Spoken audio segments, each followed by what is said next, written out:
Si la troisième guerre mondiale approche, c'est Bitcoin qui va tous nous détruire, les gars.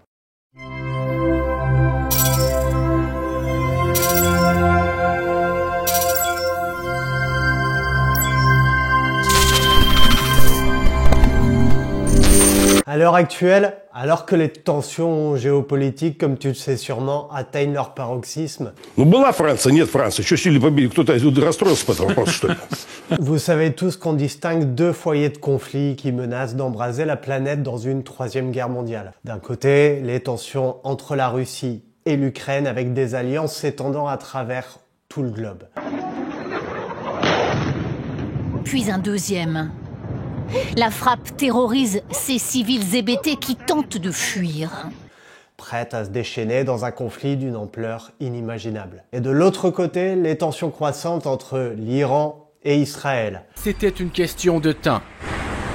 3 fortes explosions ont été rapportées près d'une base militaire d'Ispahan au centre de l'Iran, Alimentées par des rivalités régionales et des alliances internationales fragiles, promettant un bras de fer aux conséquences dévastatrices. Dans cette vidéo, on va plutôt s'intéresser au premier conflit. On va voir pourquoi est-ce que nous risquons de perdre si la prochaine guerre démarre, mais surtout comment la crypto et son minage pourraient y jouer un rôle décisif.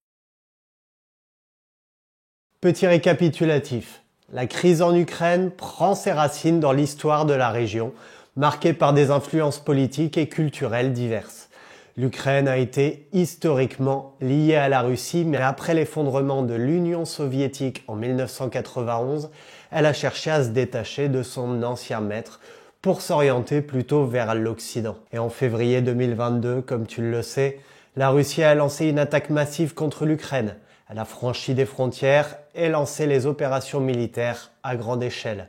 Les forces russes ont rapidement avancé dans plusieurs régions de l'Est et du Sud de l'Ukraine, rencontrant une résistance de la part des forces ukrainiennes et de la population civile. D'un côté, on peut compter les soutiens de l'Ukraine. Les États-Unis, la France, l'Allemagne, l'Angleterre, le Danemark, la Hollande, la Norvège, la Pologne. Et du côté russe, on peut compter la Chine, la Syrie, la Biélorussie, la Corée du Nord, le Venezuela, Cuba, l'Iran et la Birmanie. Lors du départ du conflit russo-ukrainien, les États-Unis et l'Union européenne ont tenté de prendre des décisions économiques dans le but de couper les vivres aux pays agresseurs. Le 24 février 2022, la Russie a été exclue et blacklistée des paiements SWIFT. Je te rappelle un petit peu ce que c'est que le système SWIFT. Il a été créé pour normaliser et sécuriser les transferts internationaux grâce à un réseau de messagerie qui permet aux banques d'envoyer et de recevoir des informations de manière électronique. Mais avec cette mesure, les pays alliés se sont clairement, ce qu'on peut dire, tiré une balle dans le pied. Aujourd'hui, la Russie a un peu le couteau sous la gorge au niveau financier. D'après la Banque mondiale, le PIB de la Russie a baissé de 2,1% en 2022. Et c'est quand même pas mal. Mais ce qu'il faut savoir, c'est que c'est uniquement provisoire. Maintenant, la question est simple, puisque tu es sur ma chaîne, tu dois t'en douter. Quel est le meilleur moyen pour faire des transactions financières et créer de la richesse sans passer par le système financier traditionnel, la crypto et son minage? Et plus précisément, dans cet exemple, le Bitcoin. Avec le bull run qui arrive et la future explosion du marché crypto, plusieurs statistiques vont vous faire comprendre beaucoup de choses. Bien que le gouvernement russe n'ait pas officiellement lancé d'opération de minage de Bitcoin, il a été rapporté que des entreprises liées à ce gouvernement ou proches de lui étaient impliquées dans des activités de minage de crypto-monnaies. La Russie a également exploré la possibilité d'utiliser ses vastes ressources énergétiques pour soutenir le minage de Bitcoin. Selon les résultats d'exploitation de janvier à mars 2023, la Fédération de Russie a atteint pour la première fois la 2e place mondiale en termes de quantité d'énergie impliquée dans l'exploitation crypto-minière de Bitcoin. La Fédération russe semble en tout cas vouloir se donner les moyens de continuer à gravir les marches du podium du minage de Bitcoin.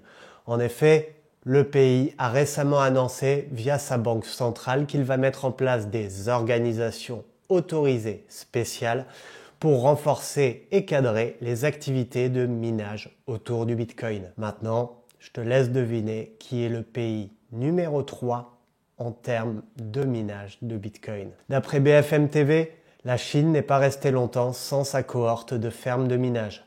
Bien qu'officiellement clandestine, mais cela serait à voir officieusement, ces crypto-fermes chinoises auraient en effet rapidement amené le pays à la 2e place mondiale, et ce dès la fin 2021. Car même si la Chine manipule la population et choisit d'un côté d'autoriser puis d'interdire le Bitcoin, il faut savoir que le gouvernement est loin d'être stupide. Le fait d'interdire le minage a permis à ce gouvernement, le 27 novembre 2020 par exemple, de saisir l'une des plus grosses prises de crypto et de matériel de minage.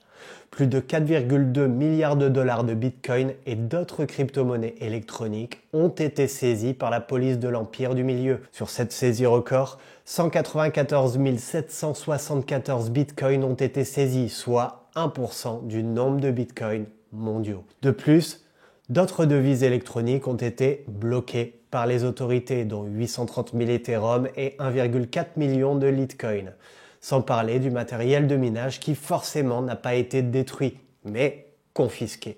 Le 10 mars 2022, selon un média local, une ferme d'extraction de crypto-monnaies utilisant plus de 190 machines de minage aurait été démantelée dans la ville de Guangzhou par la Commission du développement et de la réforme de la province.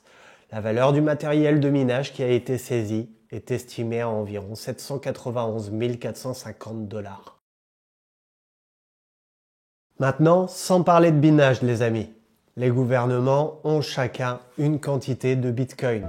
Pas tous, pas tous les gouvernements, la France en a aucun par exemple, mais d'autres gouvernements dans le monde possèdent du Bitcoin. Je suis allé rechercher un petit peu les statistiques et tu vas voir que forcément, à ton avis, qui sont les premiers pays dans le monde à posséder du Bitcoin? Le Trésor chinois est le premier détenteur de Bitcoin avec au total 194 775 Bitcoins connus sur ses comptes, soit 1% des Bitcoins en circulation.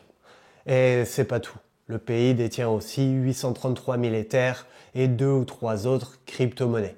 Quant à la Russie, d'après le journal Les Échos, elle possédait plus de 120 milliards de dollars en Bitcoin et en crypto au premier semestre 2022. D'après le journal du Coin, en 2023, la Russie comptait environ 200 installations de minage de Bitcoin. Selon Bitriver, une entreprise de minage crypto basée en Russie a atteint, avec sa capacité de minage, 1 gigawatt entre janvier et mars 2023. Et on ne parle que d'une seule entreprise. Comme c'est assez compliqué de calculer la quantité de Bitcoin produite avec uniquement les données trouvées sur Internet et les statistiques avancées, on va se baser qu'uniquement sur les données de possession. En prenant en compte que sur les 120 milliards de dollars en Bitcoin et en crypto détenus par la Russie, ce qu'on a vu précédemment, en prenant une moyenne basse, on va dire que 15% d'entre eux sont du Bitcoin, ce qui peut sembler probable. Ça nous apporterait le calcul 480 000 bitcoins en leur possession, qui équivaudrait approximativement lors du prochain ATH de celui-ci à 62 milliards de dollars, si le prochain ATH de BTC est à 130 000 $. Et pour la Chine, en se basant sur les 194 000 bitcoins détenus par le gouvernement, cela équivaudrait actuellement à plus de 15 milliards 700 millions et plus de 25 milliards de dollars si l'ATH BTC atteint les 130 000. Et quant aux pays alliés de l'Ukraine, d'après BFM TV, les États-Unis détiendraient 194 000 bitcoins, selon la société d'analyse de la blockchain Dune, soit l'équivalent de 25 milliards de dollars approximativement au prochain ATH. D'après le journal du token, le gouvernement britannique possède actuellement à peu près 61 000 bitcoins. Le gouvernement allemand est quatrième avec environ 50 000 BTC. Le gouvernement ukrainien, lui, détient actuellement 46 351 bitcoins. Et c'est tout. Les autres pays alliés n'ayant que peu d'intérêt dans le domaine. Alors maintenant, si on fait un calcul simple, si on décide que le prochain ATH de Bitcoin soit à 130 000 $. C'est pas un conseil en investissement. Si on prend les pays alliés de la Russie, en ne prenant que la Chine et la Russie, ça porterait ce calcul à 88 milliards de dollars. Et en prenant tous les pays alliés à l'Ukraine, ça apporterait 45 milliards de dollars. Une énorme différence qui pourra avoir son mot à dire lors du conflit. Et forcément, dès début 2025, lorsque le marché haussier prendra fin. Et en fait, c'est là que tu comprends tout. Les pays alliés à l'Ukraine sont bien en retard concernant la production et la détention de crypto-monnaies. On le voit déjà avec la France, où presque aucun homme politique ne s'intéresse au domaine crypto-monnaie. Parce que tout simplement, tous ces pays croient toujours à leur euro, à leur dollar et leur devise fiat, qui sont sur le déclin inflationniste depuis de nombreuses années. Mais ayant supprimé la possibilité aux pays ennemis, entre guillemets, d'échanger via les méthodes traditionnelles, ça les a obligés à se tourner vers des méthodes bien plus lucratives. Maintenant, il faut savoir que les pays alliés de la Russie ont désormais, eux aussi, l'habitude de traiter avec cet actif, chose qui n'est pas le cas des pays alliés à l'Ukraine. Pour conclure, moi ce que je peux dire sur ces faits, c'est que l'OTAN, les pays alliés de l'Ukraine se sont eux-mêmes tirés une balle dans le pied. Rappelons que ces chiffres viennent de sources officielles et ne prennent absolument pas en compte la production de Bitcoin via le minage des pays alliés russes qui font partie des premiers du classement. La Russie, assez pauvre actuellement, pourrait retourner le plateau lors des prochains mois.